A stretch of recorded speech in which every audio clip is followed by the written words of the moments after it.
On Saturday, I thought we played a pretty good match against St. Martin's, especially in games 2, 3, and 4. Maybe some of the better volleyball we've played this year. And so that's encouraging and hopefully build some confidence going into, again, a very tough weekend. 2 ranked teams, 2 teams ahead of us in conference standings. So we'll have to play well, and we realize that we'll have to play better than we have all year, especially after we lost to both these teams earlier this year. Coach, it's been nearly a month since I think you guys have looked this good, at least in the win column. Five-game winning streak was the longest back in September. Are you noticing the team starting to flip the switch right about now? Like I said, that game on Saturday was some of the best volleyball that we've seen, and it was on the road against a pretty good St. Martin's team. They're improved. The record doesn't show it, but they actually upset Central Washington a couple 3 weeks ago. So we knew we'd have a battle, and I think we played pretty well to get a win, in Lacey, Washington. So hopefully we can keep that little bit of momentum going.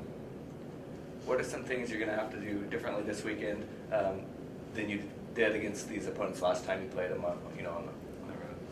On Thursday, we play Central Washington, and I'm not sure they're the number 1 blocking team in the conference for sure. They may be in the top 5 in the country. I think they are number 1 in the country in blocking. So, and that's incredible. They run a 6-2. They have big blocks across the front row, and I think they had 21 blocks.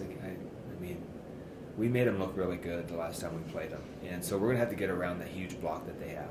We have to get over it, through it, maybe try to beat it, and so hopefully we can do a better job of figuring out a way to beat that huge block.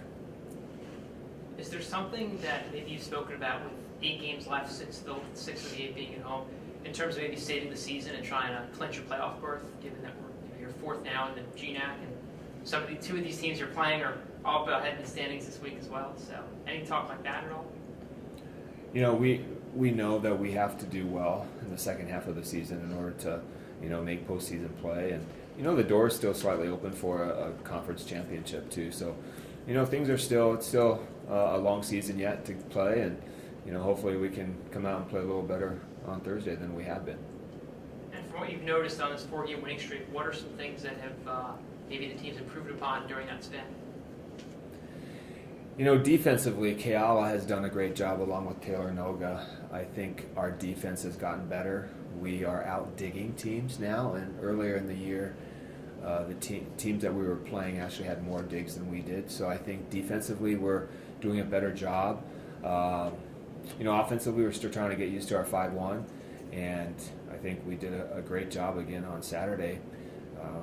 Efficiency-wise, our hitters did better than they have so far this year, especially in, we had over 300 in games 2, 3, and 4, and those were the last 3 games of our, of the season. So hopefully we can, put both those parts of the game together and compete a little better than we did when we played these 2 teams earlier this year.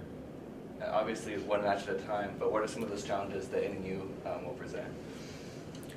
NNU has a middle blocker and an outside hitter who are both seniors, and they are incredible players. And we'll have to slow those 2 players down.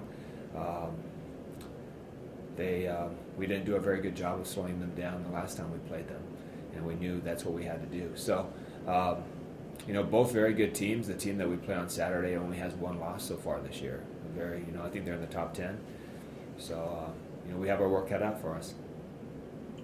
I think that game on Saturday, like Coach said, we got some momentum, so hopefully we can just take that into this week and these next 2 games, but more focusing on Thursday, our first match.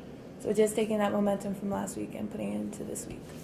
How excited are you guys to be back at home after, 2-3 weeks on the road? It's felt like longer, like we've been away for like a really long time, so it's exciting. Kind of like ask Coach, have you felt maybe the team itself is starting to flip the switch in terms of the team's ability to play and performance on the court? You feel like maybe something turned over the last couple matches? I think Thursday we kind of had a hard time, but I think Saturday against St. Martin's, it felt different on the court, like it was a lot smoother. I think being able to get a win out of that fifth set like gave us confidence going into that Saturday match, and getting that win gave us even more confidence. So just taking that and, like once again, taking all that confidence and putting it into our practice and putting it into the game. And now, these next two matches, both ranked teams, both top 30 ranked teams. But given the fact that you guys have played these teams in the past this season, what are some things maybe that tendencies on the court that maybe you hope you can take advantage of this time around? I think now that we've played them first round, we kind of know what it takes to to be able to beat them, and just knowing what they're capable of, but also what we can do on our side of the court to hopefully, Does this season at all feel maybe a little different for you than last season? You guys still have a winning record in the conference and overall, but it seemed a little different? It's always different going into every year with a new team, so yes to that.